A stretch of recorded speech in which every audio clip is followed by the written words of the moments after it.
Bayi ini baru lahir sudah beracun di badannya. Ibu ciumnya satu kali, langsung diracuni segera mati. Ayah coba susunya hangat tidak? Juga diracuni segera mati. Begitu, si bayi baru lahir segera menjadi anak yatim. Seorang perawat di rumah sakit bernama Tienam baru melihat sudah mengasihi si bayi ini, memutuskan merawatnya, bahkan menamainya Sansan. Tapi keluarganya tidak tahu, mereka sedang merawat seorang bayi beracun di badan si kucing rumahnya. Sebagai merasa keanehan, bulunya berdiri sepanjang hari, menunjukkan kecurigaan. Tapi Tienam tidak peduli.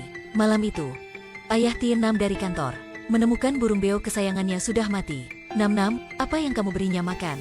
Susu campur tepung ya? Kenapa dia mati begini?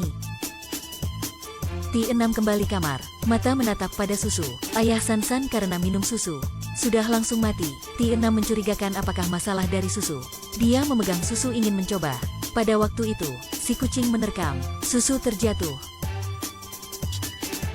Si kucing langsung mati. Si kucing menggunakan nyawanya. Hal ini mengejutkan Tienam. Mendadak di luar ada petir. Sansan menangis bombay. Tienam segera menenangkannya, tapi tidak terduga, badan Sansan membesar. Tidak sebagai bayi lagi, dari bayi baru lahir, tiba-tiba menjadi si anak 5 tahun. Tienam diancam sampai pingsan. Sansan menatap pada kakeknya, dan melebarkan tangan kecil. Kakek pelukku. Begitu, Sansan dibawa ke rumah sakit untuk diteliti. Melewati periksa mereka tahu, dalam air mulut Sansan ada racun. Hanya perlu menyentuh akan mati. Lagi pula Sansan adalah orang raksasa. Hanya perlu malam ada petir, badan Sansan akan memperbesar. Tidak sama orang biasa. Lewat selidik, Tienam tahu. Ternyata orang tua Sansan bekerja di pabrik kimia.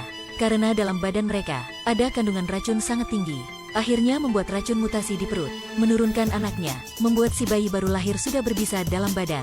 Dokter-dokter memutuskan mengganti darah untuk Sansan. Setelah itu mereka mengganti lebih 10 kali, tapi masih tidak berhasil. Karena untuk aman, Sansan dikunci dalam rumah kaca, menjadi objek diteliti. Masa kecilnya tidak sesama teman seumurnya, bahkan ingin memeluk ibu juga tidak bisa. Pada semalam di luar ada petir. Dia masuk dalam lemari, tapi ukuran badannya sudah berubah. Menjadi seorang anak berumur 10 tahun, Sansan semakin marah. Dia memegang alat memecahkan kaca. Setelah itu berteriak dan terjatuh dalam koma. Sansan berbaring di katil. Kandungan racun dalam tubuh semakin parah. Bahkan air mata juga beracun. Air matanya mengapi bantal. Waktu berlalu cepat. Sudah siap ke tahun baru. Tienam mengantar Sansan ke rumah makan malam sebelum tahun baru. Tapi karena untuk hindari racun, jadi mereka membagi menjadi 2 meja. Sansan melihat mereka makan senang di sana. Dalam hatinya sedikit sedih. Malam itu terus ada petir. Badan Sansan memperbesar. Dia menjadi seorang pria kuat. Ibu. Dengan badan cepat besar, jumlah racun dalam badannya semakin naik. Sekarang bahkan di kulit Sansan juga beracun. Hari itu dia melihat ibu Tienam menyiram bunga. Segera membantu, tapi tangan baru menyentuh botol air sebagai sedang mendidih. Ternyata racun dari tangan masuk air. Bunga-bunga disiram semuanya mati. Bunga-bunga ibu suka sudah mati. Dia ingin membersihkan tangannya. Sansan sepenuhnya patah hati. Dia membenci dirinya, membenci dunia ini. Sansan menggunakan tongkat memecahkan semua bunga. Giginya juga memperpanjang. Sansan hilang pikiran menyerang Tienam. Tentara segera datang mengontrol situasi.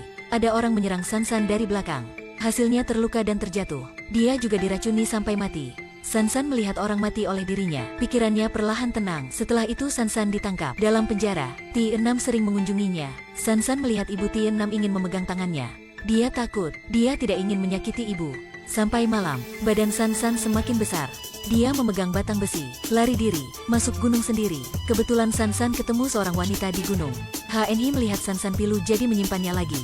Malam, HNI menonton berita melihat Sansan sedang lari diri. Tapi kerabatnya tidak takut. Ayahnya juga sangat senang, sangat meminat dengan racun Sansan.